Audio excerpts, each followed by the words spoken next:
ಸ್ನೇಹಿತರೆ ನಮಸ್ಕಾರ. ನಾನು ವಿನೋದ್ ಗೌಡ.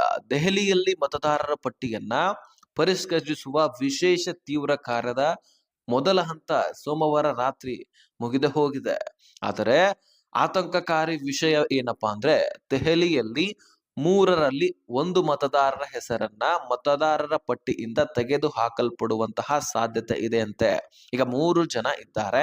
ಆ 3 ಜನರಲ್ಲಿ ಒಬ್ಬರನ್ನ ಆ ಮತದಾರರ ಪಟ್ಟಿಯಿಂದ ತೆಗೆದುಹಾಕುವಂತಹ ಒಂದು ಅಪಾಯದಲ್ಲಿದೆ ಅಂತೆ.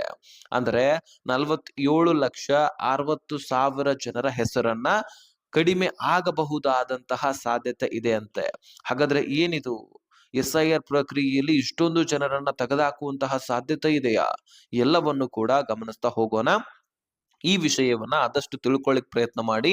ಯಾಕಂದ್ರೆ ಬಹಳ ಇಂಪಾರ್ಟೆಂಟ್ ಮಾಹಿತಿ. ಪ್ರತಿಯೊಬ್ರು ಕೂಡ ಈ ವಿಡಿಯೋನ ಮಿಸ್ ಮಾಡದೆ ಕೊನೆವರೆಗೂ ವಾಚ್ ಮಾಡಿ. ಸ್ನೇಹಿತರೆ, ನಾವು ಮೊದಲಿಗೆ ಎಷ್ಟು ಜನರಿಗೆ ಸಮಸ್ಯೆ ಇದೆ ಅಂತ ತಿಳ್ಕೊಳ್ಳೋಣ.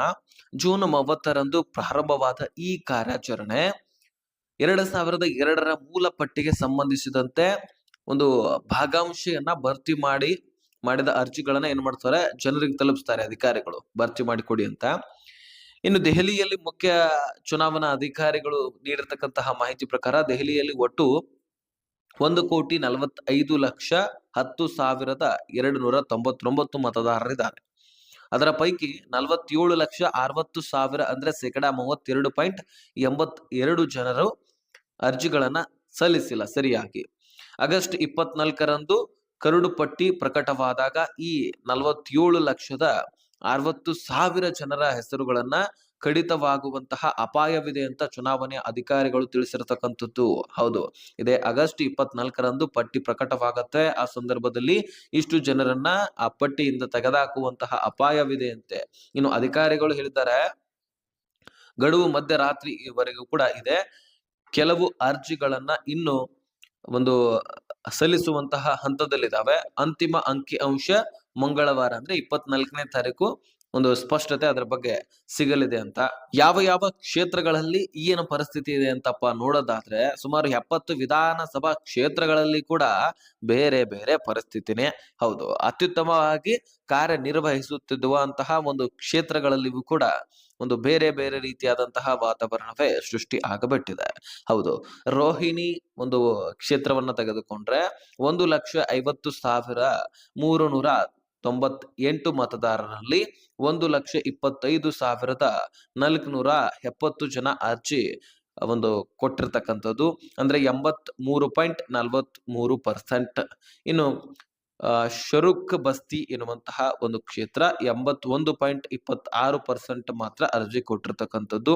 ಅತ್ಯಂತ ಕಳಪೆಯಾಗಿ ಕಾರ್ಯನಿರ್ವಹಿಸಿದ ಕ್ಷೇತ್ರಗಳಂದ್ರೆ ತುಘಲಕಾಬಾದ್ ಎನ್ನುವಂತಹ ಪ್ರದೇಶ 1,92,419 ಮತದಾರರಲ್ಲಿ ಕೇವಲ 1,03,23 ಜನರ ಒಂದು ಅರ್ಜಿ ಮಾತ್ರ ಇಲ್ಲಿ ಸಬ್ಮಿಟ್ ಆಗಿರ್ತಕ್ಕಂಥದ್ದು. ಅಂದ್ರೆ 52.14% ಮಾತ್ರ ಸ್ನೇಹಿತರೆ.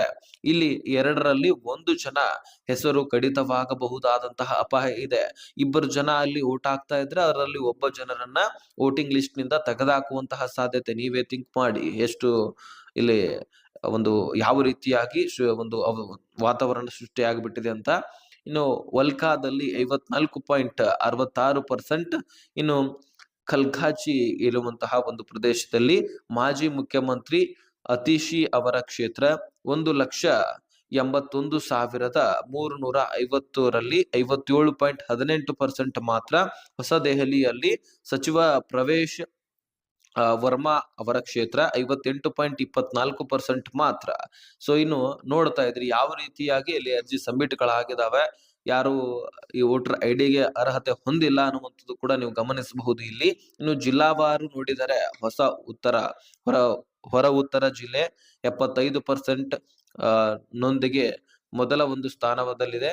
ಜೊತೆಗೆ ಆಗ್ನೇಯ ಜಿಲ್ಲೆಯಲ್ಲಿ 56.32 ನೊಂದಿಗೆ ಕೊನೆಯ ಸ್ಥಾನದಲ್ಲಿರುವಂತದ್ದು. ಇನ್ನು ದೆಹಲಿಯಲ್ಲಿ ಟೋಟಲಿ 32.8% ಅಷ್ಟು ಇನ್ನು ಕಡಿತವಾಗುವಂತಹ ಸಾಧ್ಯತೆ ಇದೆ. ಇದು ಇತರ ಒಂದು ಮಹಾನಗರಗಳಿಗಿಂತ ಹೆಚ್ಚು ಭಿನ್ನವಾಗಿಲ್ಲ. ಇಲ್ಲಿ ಚೆನ್ನೈನಲ್ಲಿ ನೋಡಿದ್ರೆ 35.6%, ಕೋಲ್ಕತ್ತಾದಲ್ಲಿ 25.1%, ಜೊತೆಗೆ ನಮ್ಮ ಬೆಂಗಳೂರು ನಗರ ಮತ್ತು ಗ್ರಾಮೀಣ ಸೇರಿಸಿ 37% ರಷ್ಟು ಕಡಿತವಾಗುವಂತಹ ಸಾಧ್ಯತೆ ಇದೆ. ಇದು ದೆಹಲಿಗಿಂತಲೂ ಹೆಚ್ಚು ಒಂದು ಪರಿಸ್ಥಿತಿಯನ್ನ ಹೊಂದಿರತಕ್ಕಂಥದ್ದು. ಇನ್ನು ತೆಲಂಗಾಣ ನಮ್ಮ ಕರಡು ಪಟ್ಟಿಯಲ್ಲಿರ್ತಕ್ಕಂತಹ ಸೋಮವಾರವೇ ಪ್ರಕಟಿಸಿದೆ. ಕರ್ನಾಟಕ ಮತ್ತು ಮಹಾರಾಷ್ಟ್ರದಲ್ಲಿಯೂ ಕೂಡ ಮೊದಲ ಹಂತ ಮುಗಿದಿದೆ. ಹೌದು, ನಿಮ್ಮ ಹೆಸರು ಗೈರು ಅಥವಾ ಸ್ಥಳಾಂತರ ಎಂಬ ಗುರುತಿಸಲ್ಪಟ್ಟಿದ್ದರೆ ಅಂತವರು ಭಯ ಪಡುವಂತಹ ಅವಶ್ಯಕತೆನೇ ಇಲ್ಲ. ಸೊ ಅಂತಹ ಒಂದು ಮತದಾರರು ಆಕ್ಷೇಪಣೆಗಳು ಮತ್ತು ಹಕ್ಕುಗಳ ಅವಧಿಯಲ್ಲಿ ಅರ್ಜಿ ಸಲ್ಲಿಸಬೇಕು. ಅಂತಿಮ ವರದಿಯ ಒಂದು ಮತದಾರರ ಪಟ್ಟಿಯನ್ನ ಅಕ್ಟೋಬರ್ 27ರಂದು ಪ್ರಕಟಿಸಲಾಗುತ್ತದೆ. ಆಗ ಮಾತ್ರ ನಿಮ್ಮ ಹೆಸರು ಅಂತಿಮವಾಗುತ್ತದೆ. ಹೌದು, ಚುನಾವಣಾ ಆಯೋಗವು ಮತದಾರರಿಗೆ ಹೆಚ್ಚಿನ ಸಮಯ ನೀಡಲು ವೇಳಾಪಟ್ಟಿಯನ್ನು 2 ಬಾರಿ ಬದಲಾಯಿಸಿತ್ತು. ಇನ್ನು ಸ್ನೇಹಿತರೆ, ನಿಮ್ಮ ಮತವು ನಿಮ್ಮ ಹಕ್ಕು ನಿಮ್ಮ ಹೆಸರು ಪಟ್ಟಿಯಲ್ಲಿದೆಯಾ ಎಂಬ ಒಂದು ಒಮ್ಮೆ ಪರಿಶೀಲಿಸಿ. ಸೊ ಇನ್ನು ಈ ಒಂದು ವಿಷಯದ ಕುರಿತಾಗಿ ನಿಮ್ಮ ಅನಿಸಿಕೆಗಳೇನು? ಎಲ್ಲ ರಾಜ್ಯಗಳಲ್ಲಿ ಕೂಡ 30%, 25% ಈ ರೀತಿ ವೋಟಿಂಗ್ ಲಿಸ್ಟ್ ಗಳಿಂದ ಹೆಸರು ಹೊರಡ್ತಾ ಇದಾವೆ. ಸೊ ನೋಡೋಣ ಏನೇನಾಗತ್ತೆ ಅಂತಿಮವಾಗಿ ಪಟ್ಟಿ ಬಂದ ತಕ್ಷಣ. ಇನ್ನು ಈ ಇನ್ಫಾರ್ಮೇಶನ್ ಎಲ್ಲ ಒಂದು ಸ್ನೇಹಿತರಿಗೆ ಶೇರ್ ಮಾಡಿ. ಎಲ್ಲರಿಗೂ ಕೂಡ SIR ಬಗ್ಗೆ ಗೊತ್ತಾಗಬೇಕಾಗತ್ತೆ. ಸೊ ಆದಷ್ಟು ಎಲ್ಲರಿಗೂ ಕೂಡ ಶೇರ್ ಮಾಡಿ, ಚಾನಲ್ಗೆ ಸಬ್ಸ್ಕ್ರೈಬ್ ಮಾಡ್ಕೊಳ್ಳಿ.